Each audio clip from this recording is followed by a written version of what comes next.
All right, we're live. Okay. Okay, so we're live. We're thinking this is working. I sound okay? Yeah, you sound good. Sound good. All right. Let's get this embedded. Sorry, guys. If you're just watching this live, you wouldn't be watching it now. But if you're watching this later, I'm not even going to worry about it. Just hang out. Okay. Mike and Dan talk cards for a second, then we got to get started. Yeah, show me again what you have there. Start from the beginning. So in honor of the discovery last week where somebody found like 7 Ty Cobb cards in a paper bag in somebody's attic, I decided to go through my parents' basement to find some of my old cards. You know, I have a lot of my rookie cards in plastic, you know, protected. I'm wondering where my Cal Ripken rookie is. I think maybe somebody stole it. But I found this, and I have no idea whether this is worth anything. It's a 1990 score. Matt Sundin. It says NHL Prospect 1990. Yeah, see, the problem with those cards, and the reason why they're actually some of those are worth so much money, like the Brodeur, is if you look at the front of the card, it was a real tough year for centering. That centering's not bad. Right. That card as is, probably $3-4. But if you got it graded and you got a good grade, you're looking at like $25-30. I mean, I'll keep it. Sure. I'm hearing the sort of the click from the open. Thanks. Yep. Yeah, no, I mean, and it's Matt Sundin with hair. Right. Which is very bizarre. What were the baseball ones again? Sounds like an action figure. Matt Sundin now with hair. Yeah, the 2 packs that I have were also score cards, but I think they probably were in cereal boxes because. Well, the post one just showed me before we went on air. It's like I looked up $10-20 for the set. Yeah, I mean, I would probably sell those because honestly, I didn't even know. What are the other ones? What year is it? 1992. And who made it again? It says score, but it has P&G on it, so I think it's P&G. maybe Procter and Gamble. I mean, I don't know. Maybe it was something that my mom was the queen of UPCs and coupons, so she probably sent away for these, thinking that I would be thankful because I collected baseball cards at that time. Are there 2 sets? You have 2 of those? Yes. Yeah, a couple of them are selling between like 30 and 40 for both sets. That's pretty good. Okay. Yeah. Okay. It looks like from what I'm reading here, those are pretty rare. Now it was like a redemption process. You had to buy like so many products. Here's a card that I will not give up because it's one of my favorite players and it's autographed. But I don't even remember if somebody gave it to me. I don't remember if it's a Doug Gilmour Upper Deck from 1993. So it's the year. Gilmour year. And it's an Upper Deck card, and it's autographed. Oh, that's nice. I won't give. Yeah, it's for you unless you get them certified out of the pack autograph. Actually, getting them autographed, they're really not worth that much. Right. That's probably to somebody that's $5-10 maybe, but to you that's priceless. So I would keep it. Yeah. Now here you go, Russ. Here's the example of somebody who didn't care about cards that they were damaged. You just cared about the card that it was a certain player. Mm-hmm. Okay. Here is a 1956 Hank Aaron. Yeah, it's great. That still actually looks pretty good. Can we see that again? It's torn right in the middle. Because even though the corners are rounded, the color looks good. Yeah, the color looks good, but there's basically it looks like there was like somebody shot a BB gun through it. The tear kills it. If it wasn't torn, it would actually probably get like a 4 or 5, and something that old that's not terrible. Yeah, and I have an Elston Howard here. That's one of my dad's favorite players. Yeah, that is taped with Scotch tape on the back. Yeah, that's probably not good for the value of the. Yeah, and probably not. Maybe not. Yeah, and then I'm not a card expert or anything like that. And then my oldest card, and Yankees fans would know who Mark Koenig or Koenig. Yeah. The big league chewing gum Mark Koenig. Yeah, that's a Gaudy, and in that shape, yeah, $2. Yeah, probably. Yeah, I mean it's nice to have though. I mean, It is. Yes, and the funny thing is, like, I was looking through. It's like, okay, I have a Henderson rookie, I have a Yount rookie, I have a Brett rookie, I have like all these rookies, but I have one of them, just one. I know people who had like 30 Henderson rookies. They like collected, and and I had one. So. Okay. So can I still tell the story? Yeah, we got a story, but sorry about the delay today, guys. We had a Google issue. Honestly, it was Google, not us this time. It was Yeah, no. Eck was here with it been punctual. All right, so I was in Stop and Shop today, getting some food, doing a little Monday grocery shopping, and I was approached by a man named Artie. He's 93 years old. Oh. He's a World War II veteran. He's a huge Rangers fan, huge fan of the show, and his exact quote was, he says, "I love you guys. Tell Mike to smile more often. If I can survive Omaha Beach, you can survive being a Maple Leafs fan." Wow. That was the exact quote. Well, Artie, I have to tell you something because Leaf fans and myself are smiling a little broader today because with Edmonton's victory over Winnipeg yesterday, That was a big game for you guys. the Maple Leafs are now 7 points behind Edmonton, 6 points behind Calgary. Edmonton has 4 games in hand, but unless the Maple Leafs all of a sudden become the 93 Maple Leafs and win 14 of 18, they're finishing in last. So we have to give some love to Artie for watching every day. He watches every day. He's a huge fan of the show, and thank you for your service. We appreciate it. Yeah, Artie, really, thanks so much. Somebody should be shopping for him at that age. It's nice. This guy was sharp at the tack, man. No, that means the world to us. I mean, and my dad was a lieutenant colonel in the Air Force at McGuire Air Force Base, just completely retired.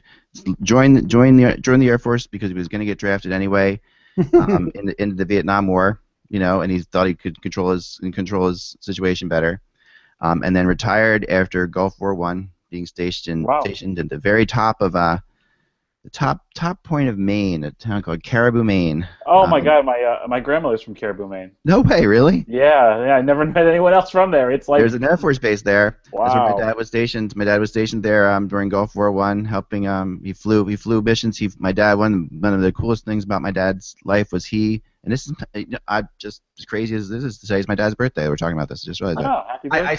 I saw a caribou at a zoo once. So those things are giant, by the way. Oh yeah, no, they're that's another word for reindeer, right? So, yeah, pretty much. And they could look like they could kick your ass. Yeah, so we're gonna be joined by Roz, having a little issues. We saw her for a second there, but Yep. But then my dad actually flew when Nixon went to China, which was a very famous moment, in history. Yep. Because it was the first president to visit China. Yeah, I remember that. During the communist regime there, they flew. 72, I think. Oh, hey, Roz. Hey. We got you. Sorry, that was on our end over here. No today. So I'm just telling a quick story because we have a military guy who was really nice enough to say he loved the show. So my dad was flying through when Nixon was flown to China, because they were still very uneasy about flying the president into China in like '72. They flew 6 C-141s into China, and my dad was the navigator on one of them. They didn't want people to know which one the president was on. Right. Like they flew Air Force One in China. They flew X-6, but he happened to be on my dad's C-141. Wow. And to this day, we have a signed Richard Nixon, document saying thank you for helping fly. It was really cool. So that's amazing. Isn't that something? That sounds like what happened like after 9/11 when they had four helicopters. One of them had Bush in the helicopter when he was coming back after the attack. They had 4 because they wanted to make sure that there wasn't like somebody trying to shoot down. So it was. So my dad, it was a really great moment. And my dad passed away 3 years ago now. But it's just so today's his birthday. Well, ironically enough, it would have been his birthday today. So it's really cool. The whole thing is so we really appreciate you watching the show. Thanks for your service. And see, my dad had it easy. He went in before the Korean War and got out right before it started. But he was actually based in Trieste, Italy, which was pretty nice. Wow. My dad was a cook and an artillery supporter in Korea for a couple of years, and that's and it's pretty cool. Well, I was born at Dover Air Force Base in '68, so that's like right in the middle of the friggin' Vietnam War. Basically, we're not maybe the middle of it, but towards the end of it, I guess. But and Dover is the Air Force base where, unfortunately, all returning soldiers come. Yeah, that's where it was. So anyway, so let's start into the show. We got lots to talk about. We're going to talk about some of the cool things with Roz in the middle of the show too, about my new rink hopefully coming soon, and we're excited about everything. So we're going to talk all about a bunch of different things today, and of course we're going to start the show with Jonathan Drouin because that's the law. Just like we didn't have, I was like, today's a light day, and then a half hour ago, everything changed. That's what I was thinking too. I was like, oh, okay, I'm getting caught up on stuff, and then all right. I don't know. I don't think my body or my soul or my heart could handle a 7-game Rangers Islanders series after what I watched yesterday. Yeah, it's gonna be It's going to be like a trip back to the good old days. I don't think it's good for either of us. I know. That was something. All right, let's get going. I'll introduce Roz after we introduce ourselves. Okay. Together here. We know the order. We know the order. I know it's March 7th. I just said that. It's my. Oh gosh, what the heck's wrong with me? All right. Here we go. Hold on. Sorry. I got one thing I gotta check. I just mess this up because I don't want to mess something up here. Smartrink.com, right? Yeah. Smartrink.com. I always get things smartice.com, and I just make sure I didn't get it right. Smartrink. It's on your hat for sure. Smartrink.com. I put it on the little toolbox thing, but maybe it didn't save. Yeah, that's not up yet. But yeah, put that up. That'd be great. Put that up again. Smartrink.com. I just want to make sure I wasn't saying smartice.com. And I'm like, I always mess that up. Okay. Yeah, Here we go. There we go. Beautiful. Now I got it. Fantastic. Here we go. Hello, Hockey World. It's Monday, March 7th, 2016. I'm Michael Agello. I'm Dan Petru. I'm Russ Cohen from Sportsology. And I'm Eklund, and you're watching the HockeyBuzzCast on HockeyBuzz.com. This is the podcast that comes to you every Monday through Friday in the afternoon. Sorry for the delay today. It was Google's fault, not ours. Usually it's ours, so that's why I'm saying that with pride today. I wasn't ready anyhow. I was punctual. Well, thanks, Dan, for saying I was punctual. I was punctual in EC terms, punctual, I guess. But yeah, 103 is punctual for me. That's solid, yes. I was having a moment of silence for the Detroit Red Wings. Oh boy, we're gonna get into that for sure. But we're also joined today again by the lovely and talented Roz Staple from SmartRink.com. How are you? Whoa, that was Sorry. Wow. You. I guess. Maybe we should not try any bells and whistles today. Yeah, the Google horn was out of tune of all things. Jeez, it just doesn't seem like that's something that would be possible even with digital technology. Anyway, I was saying, Roz, how are you? I'm well. How are you? I'm better now, thanks. Yeah, thanks for joining us again. Absolutely. We're going to start today, before we get into how, maybe I was right after all about the Flyers possibly making the playoffs, let's get into the... It's funny, I think I was with you for weeks on that. Now I think they're done. Revisionist history. We gotta...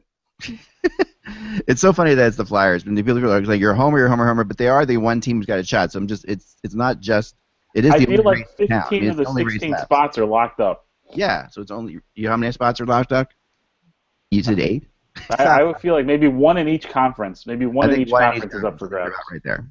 Well, Nashville, I think, has taken the steps they're in now, I think.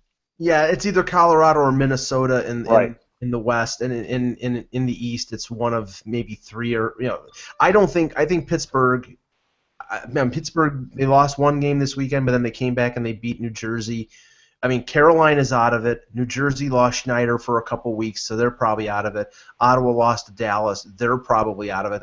They're 6 points out. Philadelphia's got an outside chance, but they need a team to collapse. Right. And so far, the team that looks like they might be collapsing is Detroit. They lost, I think, both games on the weekend.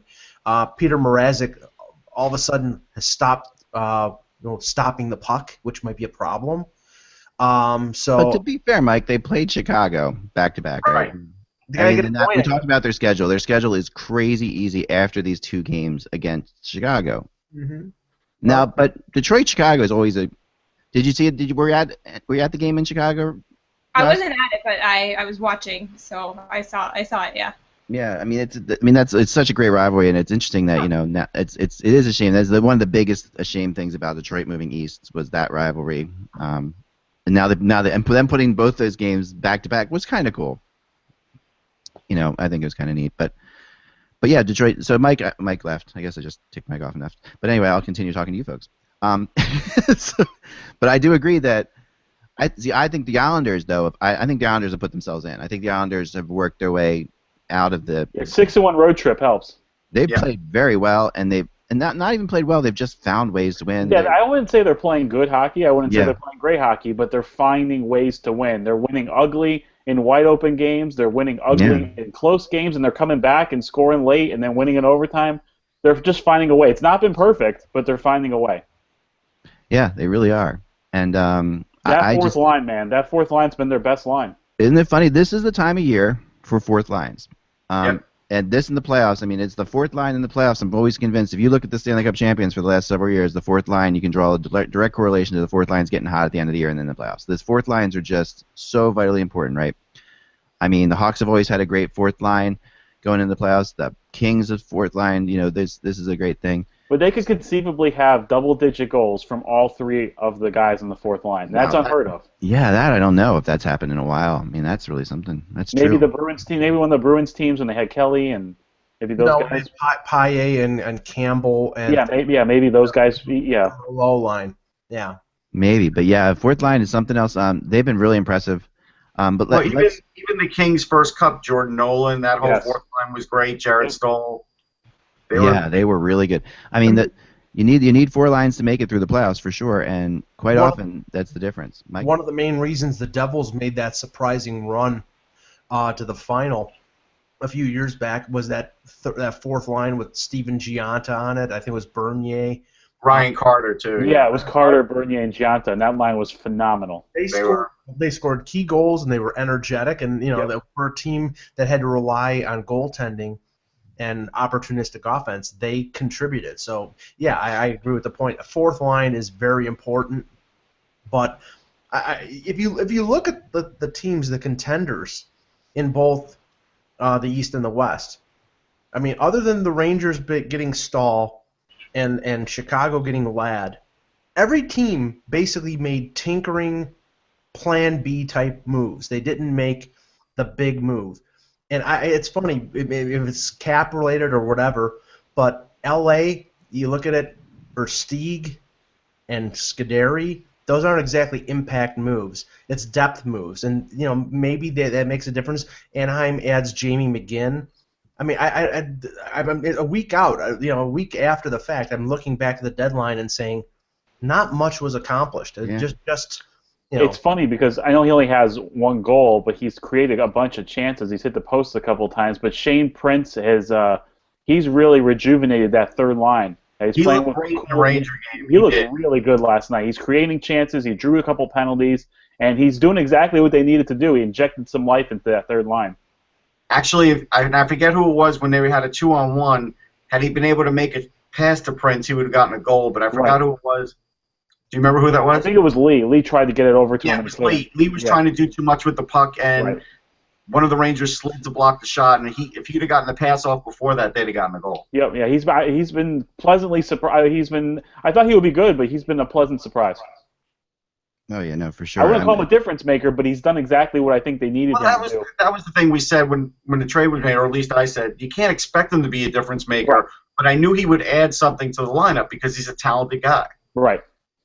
Yeah, no, for sure, and it really does make you want to watch the Rangers and Islanders play in the first round. That was insane yesterday. Man, I have no words to describe that.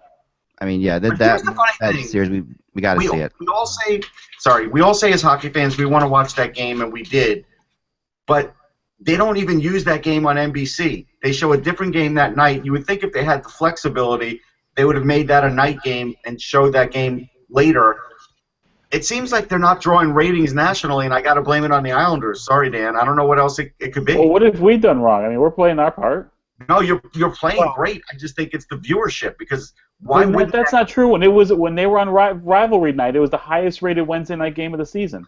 Then how could they not have that game on Sunday night? Because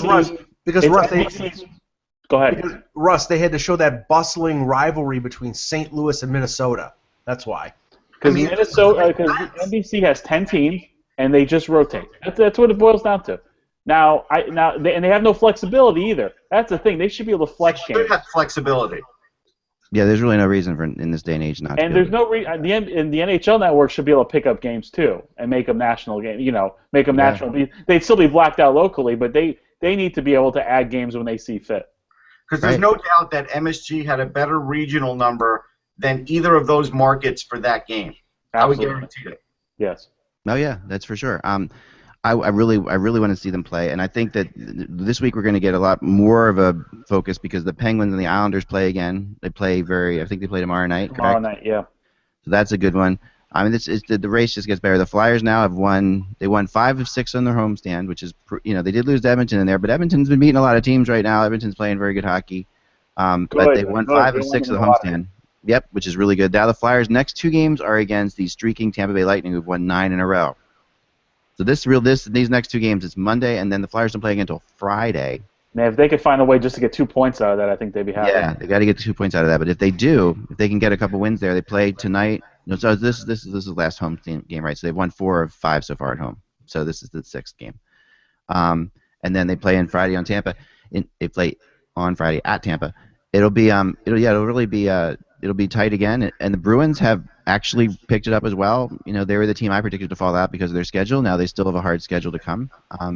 But they played very well. Next week they go out west to play all the California teams. That's going to be tough.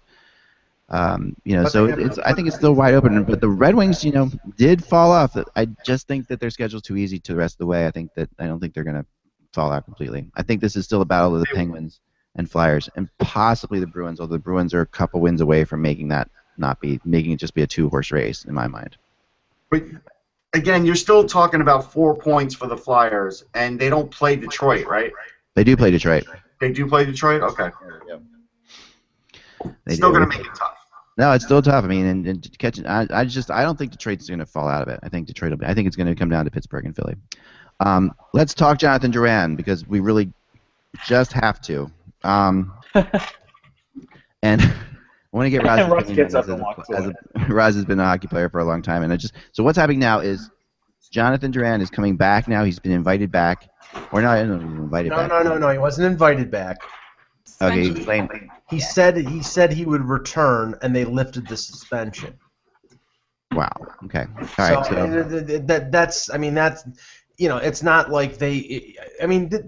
First of all, this is good for both sides. It is. Drouin gets to play. He gets to get back into action. He doesn't stay stagnant for the remainder of the season, so he plays with Syracuse, and it gives a chance for scouts for teams who are interested in him to get a look at him for the remainder of the AHL season, which lasts until the middle of April.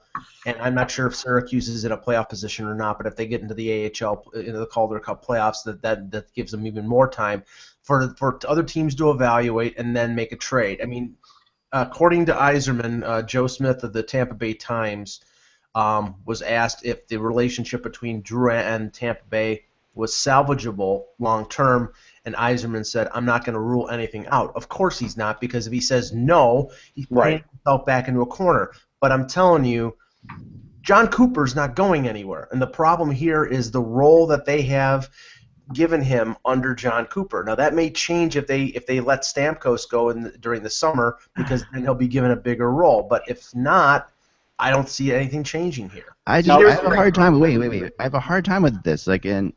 And Roz, I want your opinion on this, Roz. You have a guy coming in, and first of all, the whole idea that it's a problem with the coach's role. I mean, that's not something a player should be determining. Like a player determining that this is the coach's role.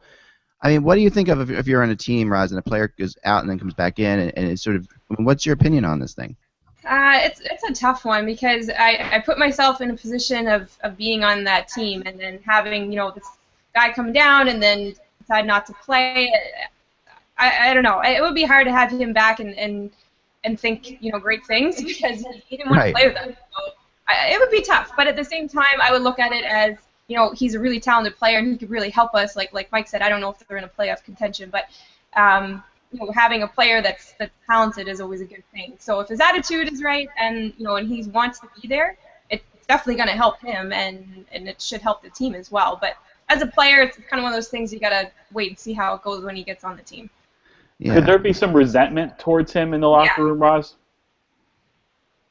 You think so, Roz? Her audio went out. She did say yes. Okay, I didn't hear. Did you say this? Sorry, yeah. Dan was asking you if there was resentment, you think, or could be. I think initially maybe my first thought is that, but that's why I said, once he gets on the team, I'd have to see how he would be with everybody else. If his nose is up in the air, then yeah, there's going to be some issues. But I think at the end of the day, he's a hockey player, and he wants to play. So I think he's going back. He wants to play, and he needs to play. He needs to play. I do agree with you. I couldn't agree with you more. Syracuse is not in the playoffs right now. They're not Right. in the playoffs. I was just looking that up. But here's the thing. Go ahead, Russ. these guys will be pretty forgiving. They're in the AHL. Everybody goes through hardships, bad times. These guys, I don't think will resent him for long. I think he'll come back and he'll play. I don't think Yzerman would ever say that he can't come back, because if they do lose Stamkos, I've always contended you don't want to lose both these guys. And so at the end of the day, that could completely change the plan, because that could completely open up room on that team. Right. So, I thought about this is a long playoff run. I mean, is it conceivable we see John? I wrote in my article that he could play. hold a Absolutely. Stanley Cup above his head as Tampa Bay Lightning member in a few months. I mean, this is a long. I seriously doubt it. Don't doubt it. He played last year. All this same stuff came up last year, and Cooper still used him in like 6 games. At the end of the day, he is still going to be on the roster. And at the end of the day, if guys get injured or an opportunity arises, Cooper will still put him in. That's the way it is. And this guy could still end up being a Tampa Bay Lightning when it's all said and done. I mean, I'm not shutting the door to this, Russ. All I'm saying is, and this is the point. He was a 3rd pick overall. Maybe, he shouldn't have an idea of where he should be placed in the roster, but obviously by him leaving the AHL team and expressing the dissatisfaction that he has an idea of where he would thrive on an NHL roster. Maybe he shouldn't have that as a 20-year-old player, but he does. So I'm saying I don't see that changing unless all of a sudden they have a gap in their top 6 where he is going to fit next year. Nothing's going to change. So if Stamkos leaves, or if they move a Filppula, or if they move somebody else, and he fits in a top 6 role, which he would thrive in. He's a talented offensive player. Then things might change. But if it doesn't, then they should move on and get as much for him as they possibly can. But things will change if he comes back and he scores a lot of points. Things will change. Like, that's just the way hockey is. It doesn't matter about the personalities. At the end of the day, they are just trying to make a Stanley Cup run, and it's going to be stupid if they don't put him as a black ace, if nothing else. They will do that. Right. Yeah, no, I know, and I'm sorry about the echo. Sometimes we get this echo on Google Plus. Just to ignore it if you can. It doesn't come up too much, but I'm not hearing it. I'm hearing it here and there. I heard it for a second. It's strange. You never know. Some of us are hearing it, some of us aren't. So if you are hearing it, just ignore it. Just kind of telling Roz that we get that once in a while. But it's fun. So if I'm switching around sometimes, if I mute you all of a sudden, I'm just trying to. Sometimes I've found these little tricks. Like if I mute one person and then they unmute themselves, the echo goes away. I don't know. So that's what's happening in different. There's no rhyme or reason. You can't shut me up. I know. I can't mute you, Mike. Sorry. Yeah. Do you remember Lindros coming back, Russ? This is what I keep thinking about. Do you remember the playoff time when Lindros had really lost the team? It basically completely was a mess. The Flyers were playing very well. They were streaking through the playoffs, and he was getting healthy. And should he come back or shouldn't he come back? And this is Eric Lindros. I mean, this was a great player, but he sort of had separated himself from the team from different things that was going on. But he was getting healthy, and they brought him back, and it was a disaster, And it just. I think that was a different situation in the sense that I think at that point Lindros had done way more than Drouin's done at this point. Right, which is more to my point of Lindros was an NHL player for sure, was talented enough, but they even thought then the Flyers. But then when they brought him back, it was an issue with the team. The team did not respond well to it. Right. I mean, it had to be an issue if they traded him to the Rangers. Right. Right now, Tampa Bay is amongst the hottest teams in the league. So, unless it's a situation like Russ talked about, where somebody goes down, a key player goes down, I don't see him being put into the lineup. Maybe he'll be a black ace, maybe he'll be an extra body, and if they have a rash of injuries, he could fit in. But the whole thing is, he's going to have to play the next month in the AHL and get back up to speed. Right. And to your point, I remember 2002, the Maple Leafs had a string of injuries, but got past the Islanders. Sorry, Dan. In the first round, got past Quebec. Got past. Oh, wait, was that the Darcy Tucker game? That was the Darcy Tucker. Yeah, got by. Yes, got by tearing Mike Pekka's ACL and ruining Kenny Janssen's career too. Yes, that wasn't him. That was Gary Roberts. I'm aware. Yes, but then in the conference final against Carolina, I think they won the first game, and Pat Quinn brought back Sundin, Tucker, and a couple other players that were all injured all at the same time, and it ruined their momentum, and they ended up losing to Carolina in 6 games. So changing things in midstream sometimes is not the way to go. Yeah, but if you have a healthy Matt Sundin, you have to put him in He the lineup. wasn't healthy. It was like he was about 60%. Oh, that kind of changes things. Well, I'm not a fan of that. I mean, like, again, I did not, at the time, I was just a fan. I wasn't covering the game when Lindros came back in and stuff like that. But I remember talking to other fans, and they were like, screw him. Like, he does, really, it was, he's a one of the greatest players ever, but we didn't want him back, and he came back, and this great, because the team gets on a roll, whatever, a team learns how to play without a player, and I know, Russ, you're laughing at me and all that stuff, but I'm just saying that this is... I'm laughing at the chat room. What? I'm laughing at something we posted in the chat room. Oh, gotcha. He's laughing at people with disabilities. No, I'm He's not. No, he's not Donald Trump. Come on. Seriously. All right. So let's move on. But I just think that this is not. I think they will bring him up. I do agree with you, Russ. I think they'll bring him up, and I think they'll play him. But I do question that sometimes, depending on where the team's at. Like if the team's struggling, and you bring him up because you need a spark plug or whatever, and the team's struggling anyway, that's fine. You bring him up. He's a new face in the locker room. Maybe he brings in. Not a big personality like Lindros where he's going to ruin a team. If they bring him up, he's going to wait for his spot, and if someone like Tyler Johnson gets hurt, he will fill that spot. It's really that simple. Wouldn't it be crazy though if he became like this incredible player in the playoffs for the Tampa Bay Lightning? I mean, wouldn't that be what like if Ryan the strangest? Callahan got hurt? He gets hurt all the time. Yeah, right. It's completely possible that he comes up and and then what? Then we get to is he still being traded? Is he still get traded? I mean, it's like there's so many things that happen. They don't have a movie made about him. Jonathan Drouin is the next Chris Kontos. He has that John Druce has that remarkable playoff run, and all of a sudden he's like God's gift. Well, a lot of this is on Drouin. He has to show that he's a grown-up. He has to work his butt off, and he has to show that he belongs. He has to make them want him on the team.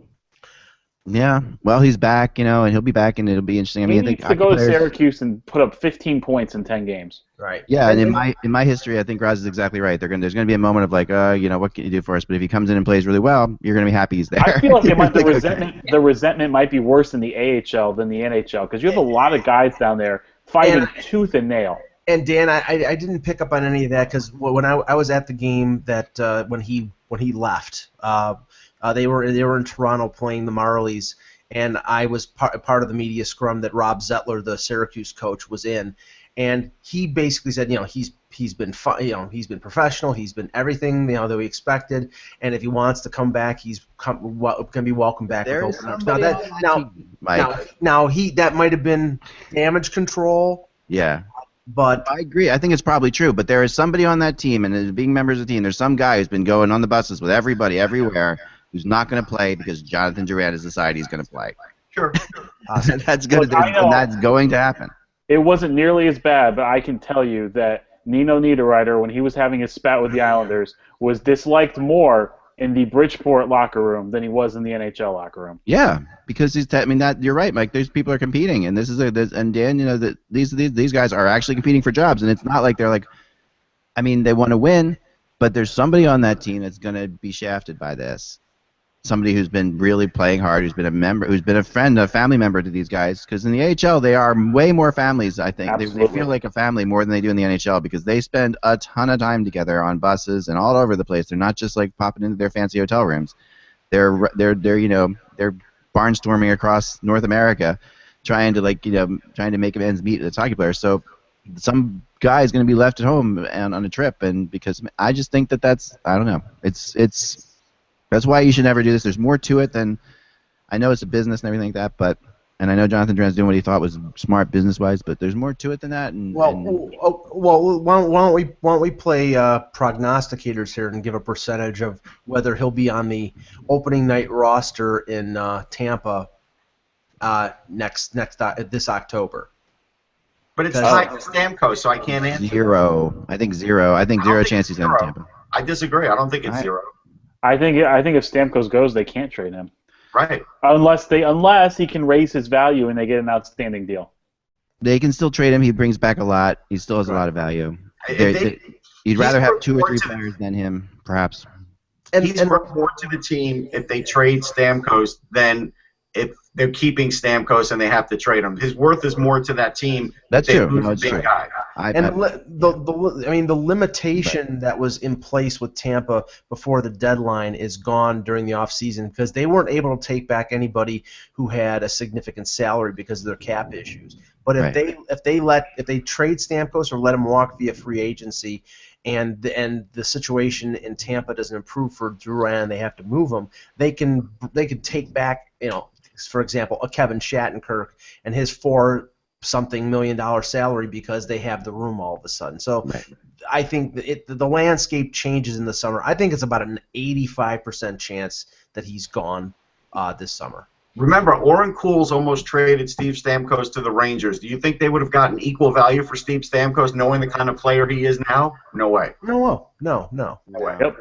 Yeah, All right, let's talk. I want to break from this for a bit. And I want to talk Smart Rink with Raz because you guys all know that I've had this epic battle with my ice rink in the backyard. And you're losing. Well, you always lose. This is what I've learned. You always lose. Mother Nature is an evil mistress. Don't mess with Mother Nature. I know. I have, now last year was a good winter. I mean, it stayed cold, and basically it was good. We had, a good 4 weeks where I just could basically go outside and skate. This year, I had maybe 5 days like that. I mean, it was busy with my son. I was running around too, but I did throw water in the rink, and I tried my best to keep it going. And it was really hard. So this time last year, I was really psyched because my rink was falling. My kids were skating; they were loving it. So I started looking up synthetic ice rinks, and I came upon SmartRink.com because you guys were the only place, Roz, that actually found anybody who answered any questions about. There's so many questions about this. It's such an underserved concept. What is synthetic ice? Like I think of it as like, oh, it's terrible. Like you talk to some people, oh, it's just awful. Some people just say that's nothing like real ice. Well, it isn't real ice, but it's not. But it's not awful. It's not terrible. No. I mean, so that's how I met Roz because I went to Smart Rink and I started testing it out. And you guys had this really cool thing that I tried. And why don't you tell people about a little bit about Smart Rink for a second, and then you have this money back guarantee policy that's really cool. And you did the free trial too, I think. The free trial is what I did, and that's what I'd talk about. That was really cool. Yeah, well, no, synthetic ice, I mean, it's not the same as real ice, but it's a training tool. It's made of plastic, essentially. It's a polyethylene plastic. But it's come a long way. I mean, it started, I think, in the 70s, 80s, and it's come a long way since then, and it really is pretty close to, as close as you can get to ice without it being real ice. There's obviously different grades and different qualities, but what we have is really high quality, so it's pretty ice-like, as ice-like as you're going to get. And as Ek was saying, we do have the money-back guarantee, so if you're not satisfied, it will return your money, which is, I don't think many other companies do that. I don't know if they're confident enough to do that, but that's one that we have and is a big selling feature for us. Also, one thing that the owner came up with was the free trial. So this is really great for people that are, looking to invest, but not sure if they're going to like it, not sure what it is. We do a 1-week trial. The only cost is, any shipping costs involved. Try the brand new panels out for free, see if you like them, and then you can keep those and order more, or if that's the size that you want, then you just keep those ones. It's a really great way to test it out without, spending all the money up front. But either way, we have the money-back guarantee, so you're covered. Which is something, you're right, Raz, because the thing is, that's, I talked to people about this, and I did so much research on it just before I settled with you guys. That the money-back guarantee is gutsy because, like you say, because people are, it's not ice. So you get it, and you're like, oh, your first instinct is, well, it's not ice, but it can't be ice, obviously. But you have to skate on it for a few days, and then you start realizing, wow, this is a lot of fun. You get it if you get this free trial of a certain amount. I set up in my basement for a while the trial, and it was really cool. And I had the kids down there, and everybody was loving it. I mean, they thought it was amazing, and they became better skaters by practicing on it in the basement very quickly because it is actually kind of, it's great for working on your skating. You have to skate a lot more, I think, a little more precisely, perhaps. Yeah. You agree with that? Yeah, the good thing about it is it'll expose your bad habits. So I'm done. I'm out. And some people, for the people that want to get better, they're going to say, okay, well, what can I do to make myself better, and how can I skate better or stick handle or whatever it is you're looking to train on. And that will expose that, but it'll actually help teach you the good habits. So it is harder. It makes you work harder, skate harder, but I mean, if you're into training and you want to be a better hockey player or figure skater, that's something that you should see as a plus. So if you're looking for something that's going to make you work harder but be better, then that's what a training tool is, essentially. Yeah, and the thing I've noticed a lot, like my daughter's just taking goalie lessons to play ice hockey. It's a new thing for her, and she's been a soccer goalie her whole life, and she's so excited. I mean, she's taking it because we had the ice rink in the back, and I bought her the pads, and she just loved it. And now she's sad, like, oh, we can't skate again. I'm like, no, we're gonna get the synthetic ice up and running in the back, and do this. And then my one of my business partners, his son plays over in the system over in South Jersey with the Flyers, the mini Flyers Comcast type system or whatever it's called, and a lot of the coaches in the youth hockey are building rinks in their garages. This he said this is a common thing now where people are taking their garage, they have a big 2 or 3 car garage, and they're putting these rinks down so that they can train their teams when they don't have ice time, or that they can individually work like tutor, sort of like a single player. It doesn't have to be, it's not the full size, but it can be big enough that you can actually tutor, work on that stuff, and that's really cool. Yeah, we've actually had that. I forget the location, I don't want to name them, but there have been a couple of people that are coaching high school teams or minor hockey teams, and they're collectively buying a rink and putting it either in someone's garage or somewhere where they can all access it, and it's extra ice time, because a lot of things we realize is ice time is hard to come by in most communities. And the other thing is, a lot of the old rinks are aging, and the communities want a replacement. They can't afford to replace, with multi-million-dollar facilities, but they can afford a synthetic ice surface, which is a fraction of the cost.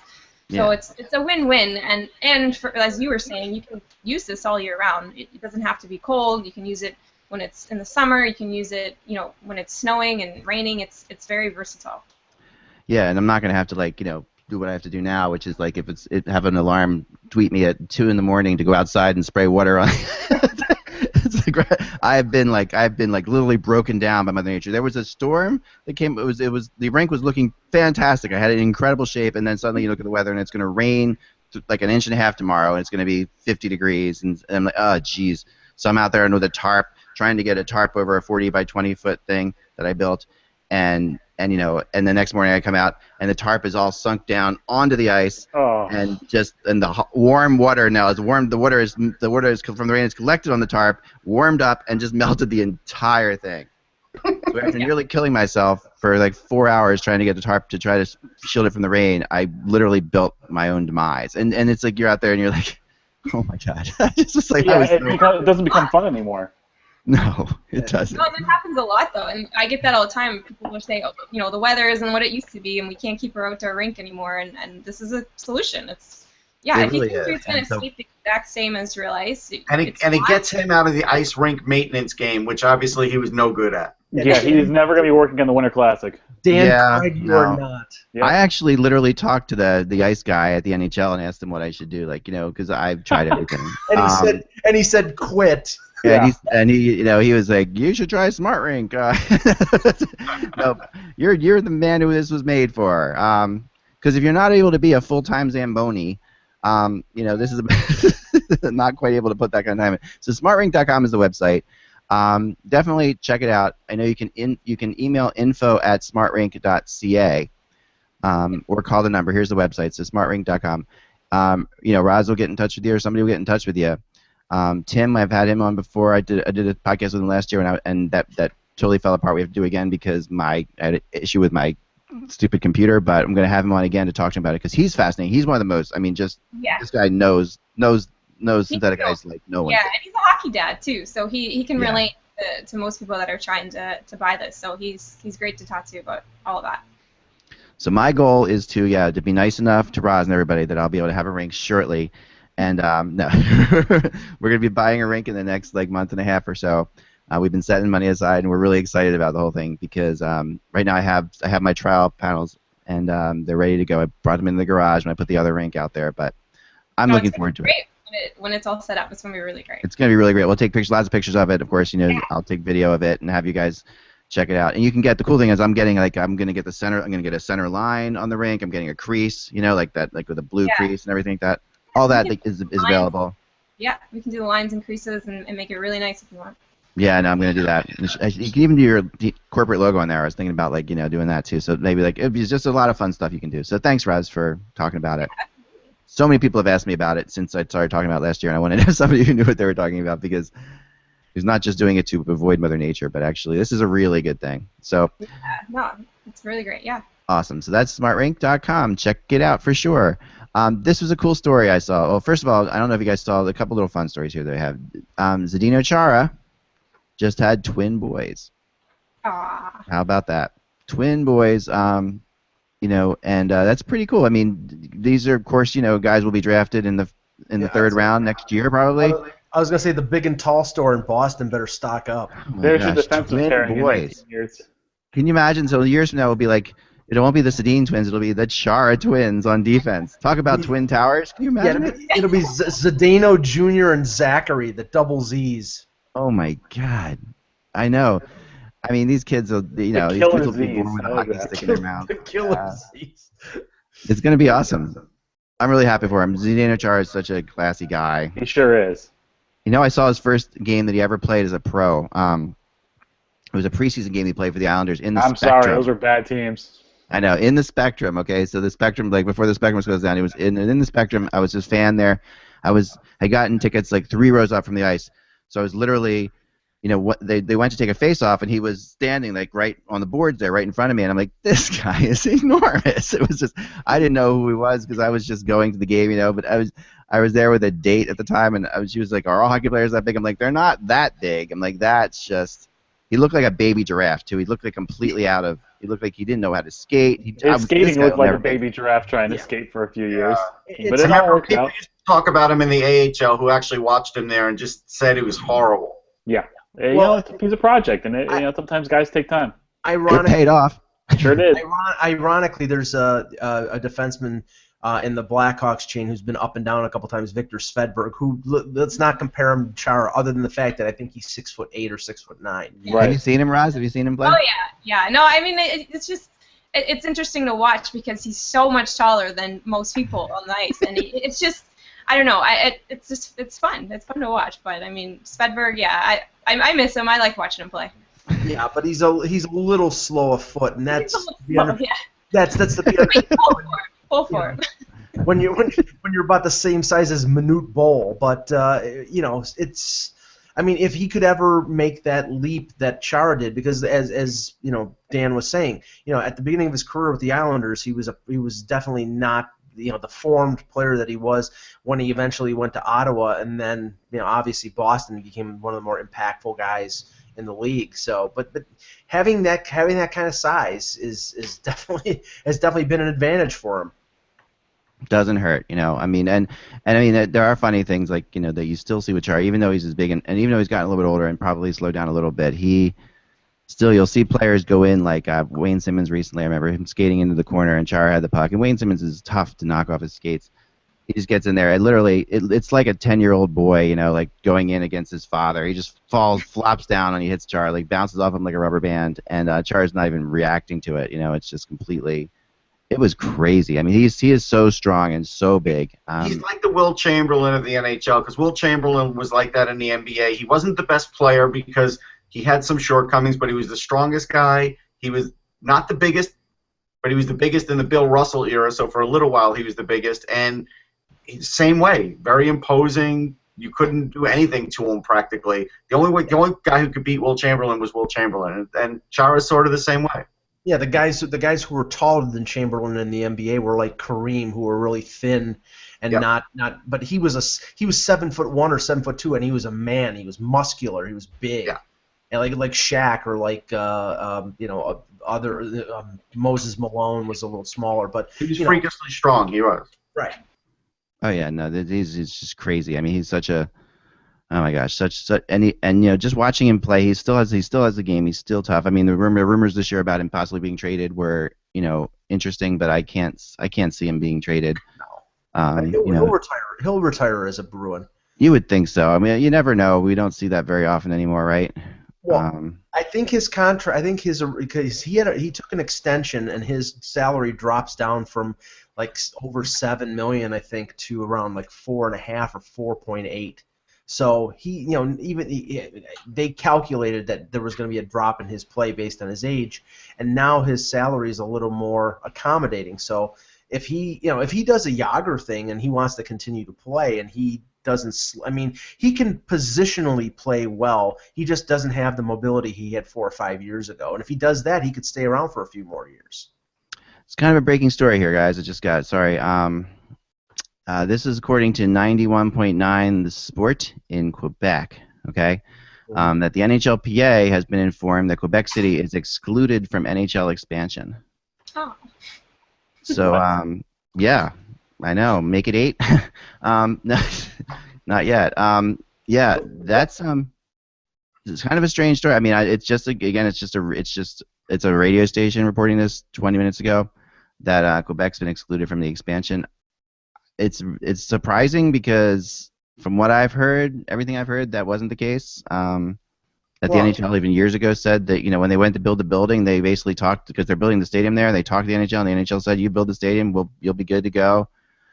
This was before the Canadian dollar really tumbled. Yeah, but it's coming back up, and the Canadian dollar is going to go up and down throughout the years. I mean, that can't be a reason why not to have a team or not. Well, it could be one of them because they just don't want to add another team to Canada. It's possible. But they should. That's a great market. Yeah, it is a great market. You can't sell. There's not many American cities you can sell me over Quebec City. Well, you were growing up. Were you growing up with Quebec there, Roz, or no? Yeah, the Nordiques. Oh, yeah. It was the first hockey puck I had with an NHL emblem on it. Oh, really? Okay, because that was close. I don't know why. I forget how I got it, but I remember the Nordiques. Yeah. So they were the closest to you, right? Yeah, pretty much. Because I mean, it was Montreal or Quebec. So I thought for sure they would put a team in there when I was hearing about the expansion cities. But yeah. Well, and I know that Quebec and Las Vegas both applied. Well, what are they going to do now? Because you can't add one team. You can't just add one team. You could. Yes, they can. They say they can. Confusing and weird But that's probably what's going to happen. It's already weird, Dan, because you have like teams that play inside their own division who play one team 5 times and the other one's 4, or a couple teams 5 times and other teams 4 times. So I know. Could Quebec City be relocation? Yes, I think Quebec City has now firmly been placed in the Winnipeg position here. Like basically, play nice. Carolina.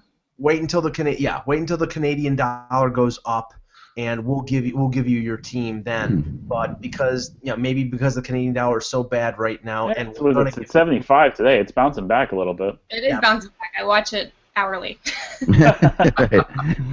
I booked a trip to Montreal, and I booked it at 68, and now it's at 75. I'm like, come on, stay low for another week. I think the likelihood of them getting a team that moves is more likely than a new team. I agree. I agree too. And I wonder if that's what this is about. I wonder because I just have a hard time believing there won't be a team in that building. Based on the only team I can think of is Carolina. Everybody else's seems to be okay. And Peter Carmanos has not still, that team has been, it's not for sale, but that he's been looking for a minority owner for at least 6 months, and they haven't had any luck. So at a certain point, right, you may just say, okay, I'm selling to outside interests, and that's where Quebec comes in. But the way this is worded is interesting too. Like I have to think about the NHL has been informed that Quebec City is excluded from the NHL expansion. Right. Isn't saying that they're not going to get a team as well. Right. But that could be reading too much into it. I'm still not 100% convinced that Florida is going to survive. To be honest, I mean that's the team. I know Carolina. The NHL has this thing like I told you. With a new tax now, though, that they were more stable. They are more stable. They've got a good owner. They've got a great group. They're a good team, but they still have issues. They're still trying to get fans out. I think this will be an interesting run because they go to the playoffs, see how they do. See what kind of attendances they pull in the playoffs. If they can really, go far, and then that translates into season tickets next year, then perhaps. But it made sense to me when they put the divisions together. That's the first thing I thought about when they put the 2 Florida teams with Toronto, Montreal, and all. I thought, okay, they could easily that team can stay in the division and just move to Quebec. That's true. and and then maybe at that point, maybe you have to move somebody else to that division. But I actually think Chicago should go to that division. Is what I think should happen. I think the two Florida franchises should be. I think Chicago should go to that. It's like an original 6 type division across the Eastern Seaboard. The problem with Quebec that I think that we don't know the real answer to, but was a problem when the last time they looked at it, was corporate support. And if they don't feel like the corporate support's there, they don't care how many fans show up. Yeah, that's not a good equation for them. It can't be worse than Winnipeg, though, right? No, the difference is this. I've talked to people about this at length because I've really spent a lot of time on this. That's why I'm really surprised. Not that I'm putting down Winnipeg. I'm just saying small cities. Oh yeah, well the difference is that the French-Canadian corporate support is mainly already in Montreal. So they, they're competing now. Those French, anyone who's going to spend a lot of money on hockey is doing so in Montreal. Yeah, even though Quebec City is a significant distance away. It is, but when you're competing against the Canadians, that's a big deal. That's not, and the Canadians are such, you can't compete for corporate money against the Canadians. It's similar to a second franchise trying to get into Toronto. You're sort of interloping into a market that has had a team for 100 years, and it helps that there was a Nordiques, back in the 80s and 90s, but it doesn't help enough that barrier is still there. So I continue to say I think they'll be they'll get a team from another market that has problems, and like Dan said, I think Carolina would be the team that would make the most sense. How ironic. Never moved. I'll say this: the NHL's never moved to Stanley Cup champion, and that's a big thing with them. I'm just saying. I don't know if it matters, but they've always made a big deal of that. And the fact that the Carolina Hurricanes won it. I think in this case, What'd you say, Russ? Things could change. I mean, everything. There's always an exception. Oh yeah, there's always a first, But this, whenever the Islanders were discussed about moving, this was always brought up to me. We've never moved a team that's won a Stanley Cup. But they did move. They moved to Brooklyn. I know. They didn't move. No, I know. They didn't really. Well, they did move, I guess, but they didn't really move. I know they moved to you guys, Dan. But I think also you have to look at the market. Like, it's nice to say we don't want to move a Stanley Cup champ because they know, hey, it builds a certain amount of fan base, it builds a certain amount of loyalty, but it's waning in Carolina. Unless they really start winning, the formula there is bad right now. And the former Harper Whaler fan in me is amused by this. No, actually, I'm actually amused at the same time. I don't want to say I told you so, but And the franchise is in the right place for a potential move because now, like your longtime stars like Eric Stahl, he is gone. Cam Ward, right. That's a new identity. New identity, young kids. That would be possibly the time to separate because that new market has. There's something to that. We'll have to look into it more, but we got to get moving. We're out of time. We started late, but I'm going to. So Carolina is 30th in the league in attendance. Yeah, I know, and that's an issue. That's an issue. All right, let's do the lottery simulator. Where's Austin Matthews going today? Here we go. Toronto's got that nice 20% chance of winning, and they don't. Oh. Ottawa's won a bunch of times in this thing. Yeah, it's fixed. Followed by Toronto and Calgary. Oh, Canada, you're sure you're doing well. This, for sure. This is so. This again is one of this. This is a draft made for TSN. This is the Ottawa, Toronto, Calgary, Edmonton, Winnipeg. This is a bad scenario because if the Leafs are in the second spot, there will be so many fake stories coming out about how they're moving up or moving down. It will just it'll be way too much. No, Russ, because there's I know the Phaneuf deal happened between Ottawa and Toronto, but there is no way in God's green earth that Brian Murray will trade the pick to Toronto. Yeah. But it doesn't mean somebody won't write about it, and they'll at least write about, well, we should move down and get Jacob Chikrin because we need a defenseman. Why draft second when we can get this? Those stories will happen. Mark my word. That kid going second, I think you'd be fine with him as center for the next 10 years. I think he's going to be terrible. I have a better chance of going out to dinner with Jessica Chastain than Ottawa and Toronto making a trade with number 1 and number 2 pick. It's not happening. Don't undersell yourself, Mike. I'm just talking about stories. I'm not saying it's happening. We're not talking about craziness now, Mike. All right, so let's go. So that's all we have time for today. Thanks again, Roz, for joining us so much. Thanks for having me. Anytime. And remember, without the buzz, it is just hockey. We will talk to you tomorrow.